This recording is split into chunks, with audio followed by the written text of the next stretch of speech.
Kw'isoko. Kw'isoko ni ikiganiro mushikirizwa mukagitegurirwa n'urunani rw'amaradiyo Radio Inzamba agateka kawe, Radio RPA ijwi ry'abanyagihugu na Radio Television Renaissance. Mu nduheze ni ico gitabo gishasha cashigwa habona imbere y'abategetsi b'u Burundi batandukanye uhereye ku mukuru w'igihugu mbere n'abandi baserukira ibihugu vyabo bari batumiwe.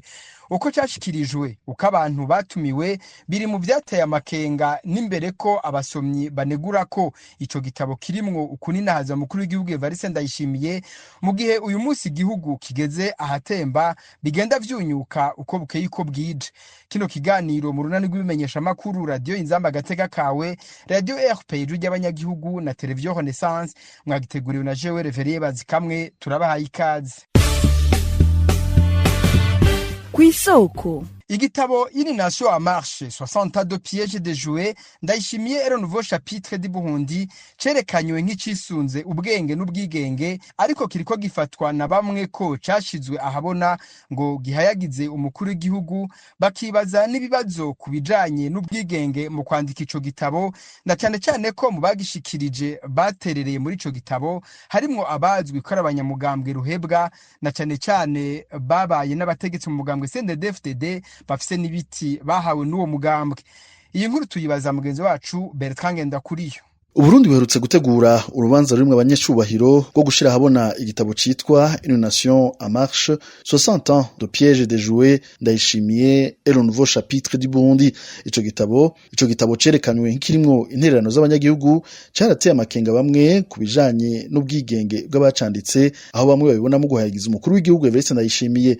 Ibirori byo gushira habona ico gitabo vyari vyitabiriwe n'umukuru w'igihugu n'umutambukanyi wiwe, umushikiranganje wa mbere n'abandi bategetsi batandukanye harimo nabo mu nzego z'umutekano. Ivyahaye ishusho ikomeye urwo rubanza. Ku munsi wakurikiye ico gitabo carashikirijwe no muri kaminuza y'u Burundi, ivyatumye ico gitabo kidafatwa nk'igisanzwe canditswe n'abantu basanzwe bigenga. Abagize ico baterera muri ico gitabo harimwo abigisha bo muri kaminuza, bamwe mu bari mu ntwaro n'abari mu mashirahamwe adaharanira ivyicaro vya politike. Ariko yamara benshi muri abo banditsi b'ico gitabo bakaba bafitaniye imigenderanire myiza n'ubutegetsi buhari, ivyo bigatuma hibazwa ibibazo bitari bike ku bwigenge bw'ibiri muri ico gitabo, kuko bimwe mu bice biri muri ico gitabo bihayagiza ubutegetsi bikanegura gake cane ubutegetsi. Nimba ico gitabo kivuga ku mitego muri kahise Uburundi bwasimvye nk'ubukoroni, ingorane za politike n'intambara, coba kitabona ingorane z'ubutunzi igihugu kirimwo muri kino gihe. Iduga ry'ibiciro, ubukene butagira izina hamwe n'ubushomeri bwinshi birahushanye n'iterambere rivuga muri ico gitabo. Ico gitabo abatari bake bakibonamwo ikoreshwa ry'ivyumviro vy'abitwa ko bigenga ku mvo za politike, ibica bigorana gutandukanya ivyumviro vy'umuntu n'ivy'igihugu. Abavuga ko igihugu c'u Burundi kiriko kiratera imbere nabangushi baba bashaka kwiyeza bakirengagiza ukuri bakubona.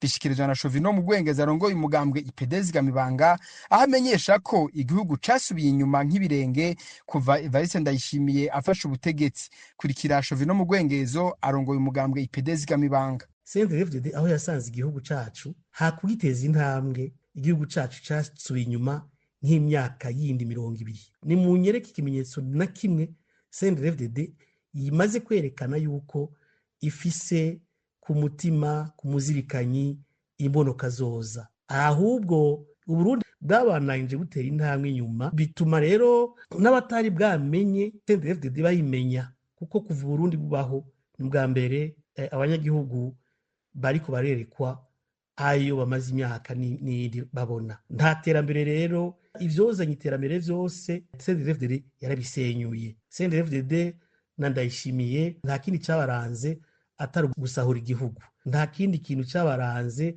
atari gufata amatungo y'igihugu yose bakayigarurira. Ntiyagira Umurundi asubira kubeshwa, ntiyagira Umurundi asubira kutabona neza imbono y'abo bantu ko ari imbono kahise, ari imbono yo gusahura igihugu, ari imbono yo gusonzesha igihugu n'abanyagihugu. Nimumbwire abo Ndayishimiye amaze gutunganiza canke CNDD-FDD yose kuva ku butegetsi imaze gutunganiza canke igatunganya.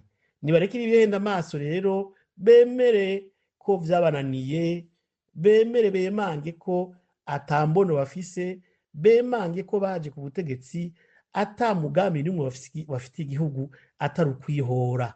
Uno munsi ni intwaro yo kwihora, uno munsi ni intwaro ya ryogora ndakwereke. Ntaco bamariye abarundi atari kubasahura, ntaco bamariye abarundi atari kubasonzesha. Umukuru w'igihugu ariko arabesha abarundi, twige yuko bukeye tumubeshuza ivyo ariko arashikiriza, kuko biba ari ibintu bivyubakiye ku kinyoma, ikinyoma cambaye ubusa. Ntihagire rero umuntu asubira kwizera ngo hari ico Neva na CNDD-FDD yiwe bari ko barategurira abarundi canke akazoza k'abarundi. Kazoza gutegurwa n'abandi. Iyi ni intwaro y'abashigantahe igira iti jewe nzoruhuka abanyagihugu banje ndabakuye mu kaga, ndabakuye mu nzara, ndabavujije, ndabigishije, ndabashinga imigambi izobateza imbere. Ni ngaha dusozera ikiganiro twariko turabashikiriza. Mwakoze mwese abariko baradukurikira, ndabifurije kuroranirwa, ndabasezeye mururanirwe mu vyanyu. Cari ikiganiro kw'isoko.